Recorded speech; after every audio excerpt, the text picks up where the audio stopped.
प्रयागराज की पवित्र भूमि पर पहुंच गए और प्रयागराज की पवित्र भूमि पर भीटा की पहाड़ियों में, कहां की पहाड़ी? भीटा।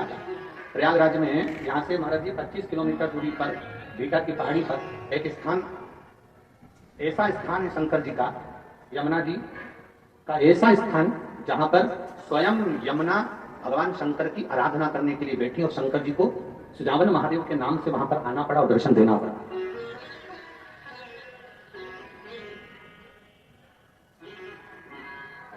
क्या बोलते हैं? गुप्तेश्वर महादेव बेटा का स्थान यमुना मैया प्रयागराज की पवित्र भूमि पर आ गई और प्रयागराज की पवित्र भूमि पर आकर यमुना जी गंगा जी के घाट पर आराम से बैठकर तप साधना में लीन हो गई। इतनी लीन हो गई, हजारों वर्ष निकल गए पर भगवान भोलेनाथ जी का दर्शन नहीं हुआ। अब याद रखना, जरा बहुत अच्छी बात आपके सामने कहना चाहेंगे, आप स्मरण में लाएंगे और जितने आस्था चैनल पर सुन रहे हैं, फेसबुक पर सुन रहे हैं, वो ध्यान लगाएंगे और सावधानी से सुनें। हजारों वर्ष का तप करिए, शिवजी प्रसन्न नहीं होते। हजारों वर्ष की साधना करिए, शिवजी प्रसन्न नहीं होते। यमुना जी की कथा कर रही है, सुजावन महादेव की कथा कर रही है, भगवान शंकर का तप कर कर यमुना जी बहुत वर्ष बीत गए पर भगवान प्रसन्न नहीं हुए। तुम भी 1000 वर्ष तक नेत्र बंद कर साधना लगाकर बैठ जाओ, शिव जी नहीं प्रसन्न होंगे। तुम वन में जाकर बैठ जाओ, महादेव प्रसन्न नहीं होंगे। 1000 वर्ष तक तप करो, महादेव प्रसन्न नहीं होंगे। यमुना जी को लगा कि मेरे तो महादेव प्रसन्न नहीं हो रहे, मैं करूं तो करूं क्या? उसी समय उन्होंने गंगा जी का ध्यान किया। यमुना जी ने गंगा जी के हाथ जोड़े, हे गंगा मैया, गंगा मैया आप कृपा करो, हमें बताओ महादेव कैसे प्रसन्न होंगे। एक बार भी यमुना जी ने गंगा जी से यह नहीं कहा कि नारायण कैसे प्रसन्न होंगे, क्योंकि नारायण से विवाह करना है, नारायण को डायरेक्ट। अगर नारायण से विवाह करना है तो नारायण को प्रसन्न करना था, और ये नारायण को प्रसन्न नहीं कर रही है, महादेव को प्रसन्न कर रही है। हमारे जो डॉक्टर होते हैं ना, वो भी बहुत अच्छे वेद पुराण पढ़े होते हैं, इसलिए डॉक्टर साहब कभी भी एक गोली नहीं देते, एक गोली के साथ दूसरी गोली लगा कर देते हैं। वो कहते हैं ये गोली सुबह खा लोगे, फिर ये गोली भोजन के, जम के बोलो जरा, भोजन के बाद खाना,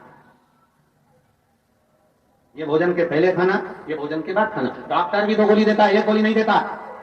उसी तरह महादेव की कथा करती है, यमुना जी ने विचार करा कि मैं सीधे नारायण से अगर मांगूंगी तो नारायण मुझे पटरानी नहीं बनाएंगे, पर शंकर भगवान की बात नारायण कभी टाल नहीं सकते, इसलिए मैं नारायण को अगर मांगू उससे पहले मैं महादेव से मांग लूं, मैं शिव से मांग लूं। अब गंगा जी से कहा, गंगा जी आप बताओ। गंगा जी बोलती हैं कि आप एक काम करो कि तुम 1000 वर्ष की तप साधना करोगे तो महादेव प्रसन्न नहीं होंगे, तुम नेत्र बंद कर बैठी रहोगी तो महादेव प्रसन्न नहीं होंगे, तुम्हें क्या करूं?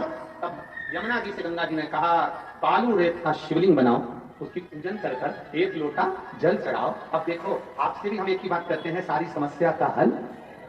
आज तक हमने ये नहीं कहा कि तुम्हारी समस्या भारी है तो आंख बंद करके बैठो, उठो ही मती, खाओ मती, सो मती, हमने बोला कभी। हमने तो एक बात बहुत अच्छी कही तुमसे, खूब खाओ और लोगों के प्राण मत खाओ। हम कभी मना करते? शिव महापुराण की कथा में सबसे शुरू में वेद व्यास जी वर्णन करते हैं शिव कथा सुनने का नियम। शिव कथा सुनने का नियम मालूम है तुमको? शिव कथा सुनने का नियम वेद व्यास जी लिखते हैं, एक समय फलहार करो, शिव महापुराण की कथा पूरी सुनो। एक समय फलहार, हरियाल नहीं बोला, क्या बोला है? फलहार। अब ये तो वेद व्यास जी ने कहा दिया, अब हमारे तरफ से सुन लो, एक समय का फलहार करो, शिव महापुराण कथा सुनो। नहीं बन सके तो एक समय फलहार करके दूसरे समय फरियाल करो। फरियाल समझ गए?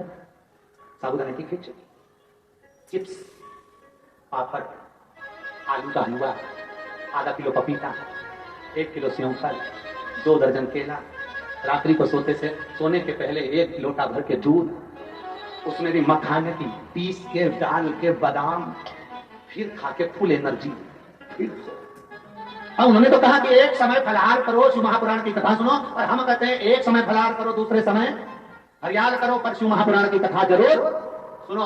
और इतने में काम नहीं चले तो एक समय हरियाल करो, दूसरे समय भोजन करो, पर शिव पुराण जरूर सुनो। सुनो नहीं, जरूर सुनो। इतने में काम ना चले तो दोनों समय भोजन करो, पर शिव पुराण जरूर सुनो। और इतने में काम नहीं चले तो डब्बा लेके कथा में चलो।